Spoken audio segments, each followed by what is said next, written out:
আবু বকর নামাজে দাঁড়ায় কান্দে আর বলে, নবী, হাসরের ময়দানে যেদিন উলঙ্গ দাঁড়ায় যাব, আল্লাহ যদি ডেকে বলে, রে আবু বকর, আমি আল্লাহ কত নেয়ামত তোমাকে দান করেছিলাম, জান্নাতের টিকিট দিলাম 10 জনার সিরিয়াল 1-এ তোমার নাম রাখলাম। ও আবু বকর, নবীজির, তোমার নবীর বিপদকালে তোমারে বন্ধু বানায় দিলাম, হিজরতের সাথী বানাইয়া এত নেয়ামত তোমারে দিলাম, আমার দরবারে সেই বিনিময় কি নিয়ে আসছো? আমি যদি আমল নামা পেশ করি, ও আল্লাহ, নামাজ পড়লাম, রোজা রাখলাম, কোরআন তেলাওয়াত করেছি,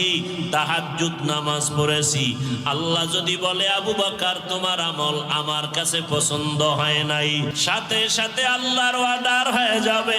এর জাহান্নামের ফেরেশতারা আবু বকরের হাতে হ্যান্ডকাপ লাগায়